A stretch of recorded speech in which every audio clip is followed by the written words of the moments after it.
From chili oil to truffle oil, the practice of infusing oil to enrich dishes has been around. Today, we do the same with soy sauce, infusing it with our ingredients, cooking them along the way, layering flavors.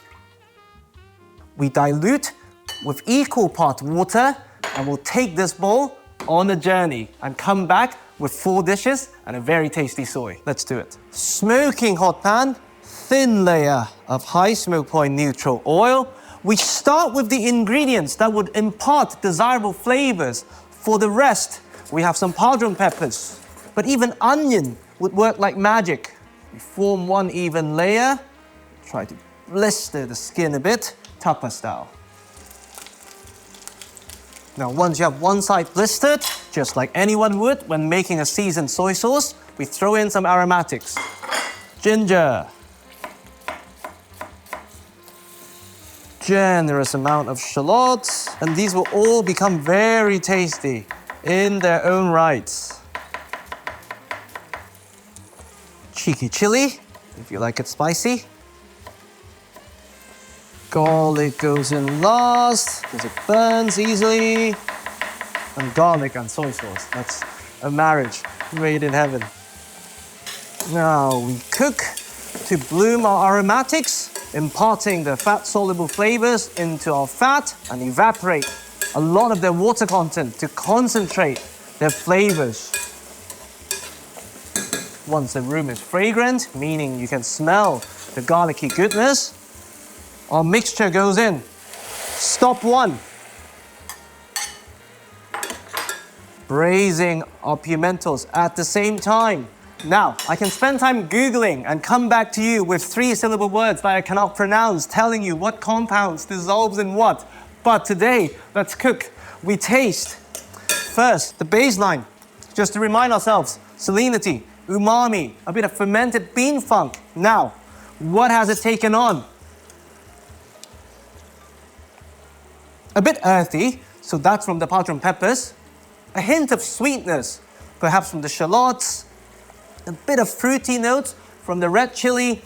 A bit of background warmth from the ginger. And more savory, thanks to a combination mostly between the garlic and the shallots. Stove off. We have a dish. The shallots are so tasty. And because we're not serving it with the sauce, we can afford to go quite salty to really season the ingredients. That's 1 done, 3 to go. So what do we have here? Chili garlic soy. Sounds like a prawn dipping sauce. Let's poach some prawns. I know it's very fashionable to barbecue or sear. With prawns, the actual prawn flavors themselves are quite heat sensitive. That's why when you have barbecued prawns, they taste like barbecue. When you poach them, they taste like prawns. Nothing wrong with either, personal choice. And once again, because we're not serving with the sauce, very concentrated soy sauce for the salinity. While that's poaching, we continue to layer flavors, a bit of scallion for more sweetness, and a hint of oniony pungency.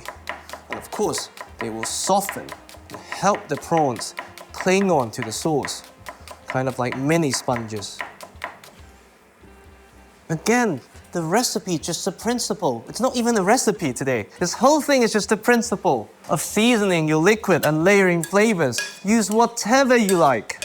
Fish sauce, even just cooking water. Recycle it. Build flavors. Use it.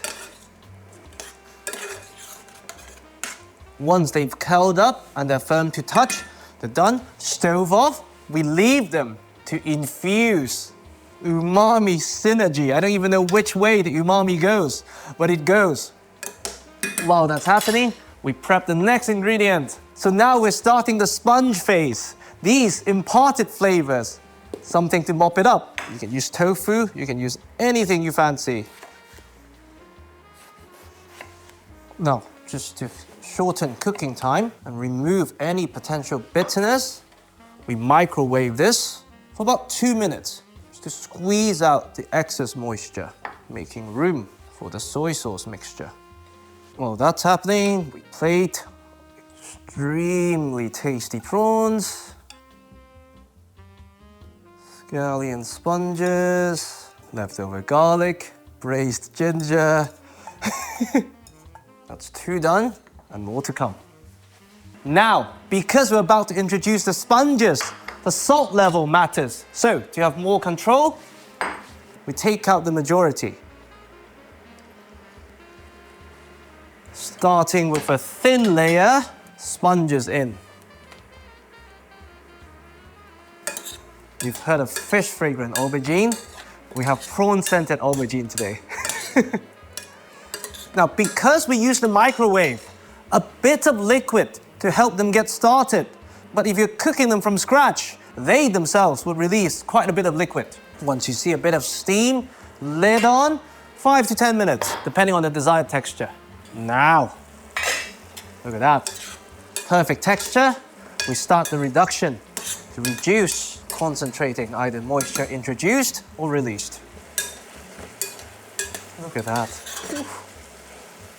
Now we taste and decide how much of our wonderful prawn infused goodness is needed. Just a touch.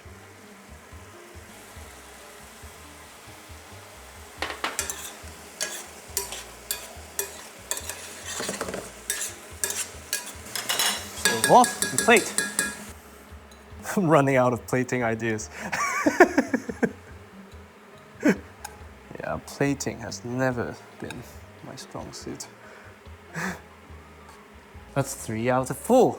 Boiling water in, washing our pan at the same time. Nothing fancy, we blanched some broccoli. But broccoli with very tasty soy sauce. Perfect. We left with a bowl of soy sauce and water, came back with layers of flavors. There's nothing magical, just tasting and trying, bringing in temperature, mixing ingredients. Cook it, try it, enjoy it.